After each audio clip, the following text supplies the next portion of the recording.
That's why I'm so passionate about it as well, because first of all, it's something that no one ever teaches us. It's not really taught in high school biology. And then so many women hit that postpartum stage or the perimenopausal stage, and all of a sudden they're like, oh my gosh, what is going on with my body? And we know through research that the core is such an integral part of every single movement you make. So if you flex your big toe, before you even go to move that big toe, your pelvic floor zips itself up and contracts on to help stabilize your body.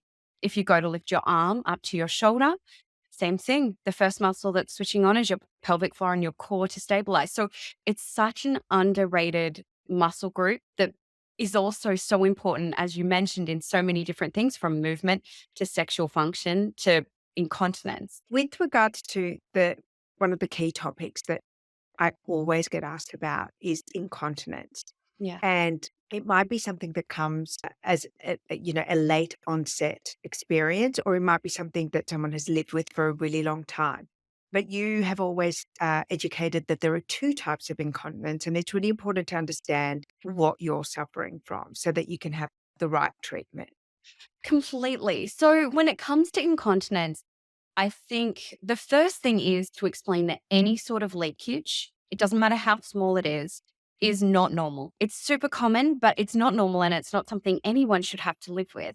So I think when we say the word incontinence, it's about really explaining that incontinence can be from a tiny little couple of drops if you go out and have a drink with a girlfriend and try and dance, all the way up to having to wear panty liners when you go to the gym, or more extreme. So when it comes to incontinence, there's bowel incontinence, which is obviously leaking or smearing of feces.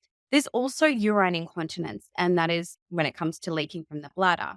Now, if we're focusing on the urine incontinence side of things, which is probably a little more common, there are a couple of different types. I think the two key common ones is stress urinary incontinence. And that is that leaking that women and men experience when they're coughing or jumping or laughing or sneezing, anything that's creating, it's called intra-abdominal pressure, but extra pressure around that core system. If you've got a weak pelvic floor, that pressure is hitting down onto the bladder, and that's where you're getting that leakage. The other type of incontinence is called urgency incontinence, another really common one. And that is when, for example, I get that little message in my brain that's like, I need to do a wee.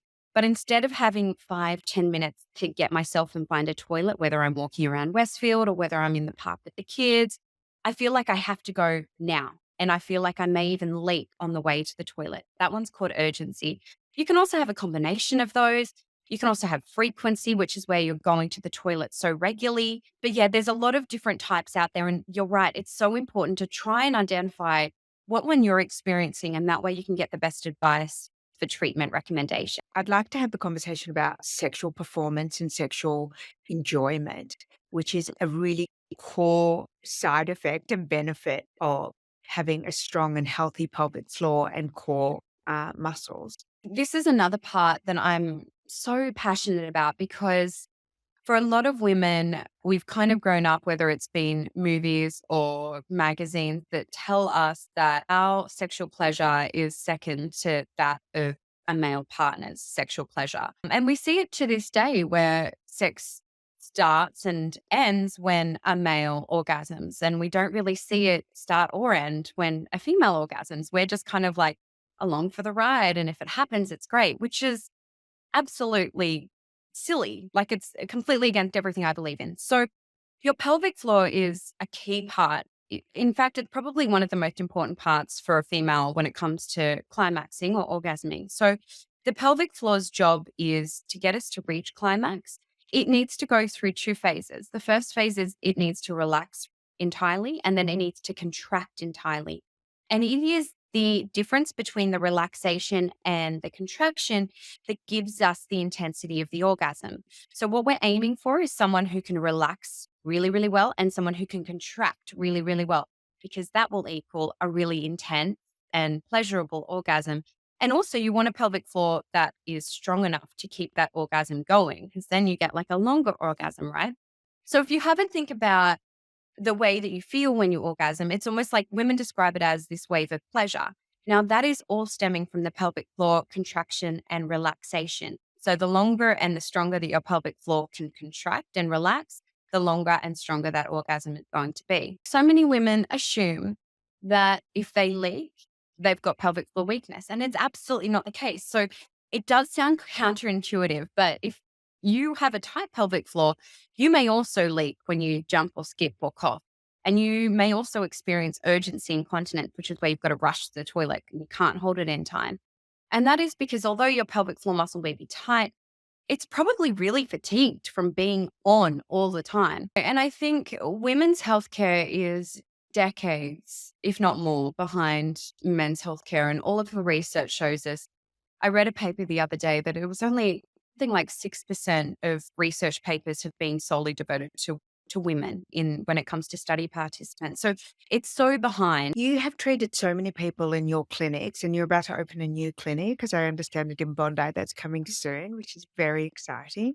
Us Eastern girls. If you were to wave a magic wand of whether it be technology, a medication, device, something that would really help anyone who's listening to this really conquer all their concerns around pelvic floor health. Is there anything that you think is still missing in the world of core health and core strength and pelvic health that you would love to see launched? There's a couple of things, firstly, when it comes to that, and it is quite political. So I think, firstly, it's important to educate women in high school on their pelvic floor and their core and the importance of that.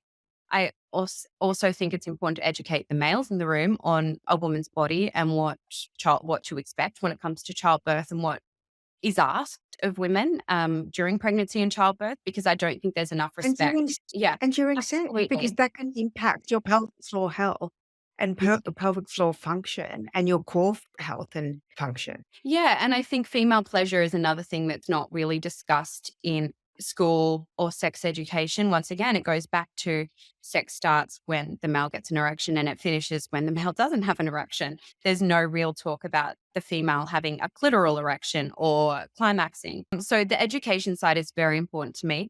I also think postpartum rehabilitation should be better covered by Medicare, and there should be a clearer path of rehabilitation for women after they leave the hospital. And then the other thing that I would really love to intervene on, and that's something that you're already doing a really incredible job, is when it comes to perimenopause and educating women on what to expect when it comes to that stage of life, but also equipping them when they're in that stage of life with a holistic understanding of their body and a range of health practitioners to help support them through the next phase.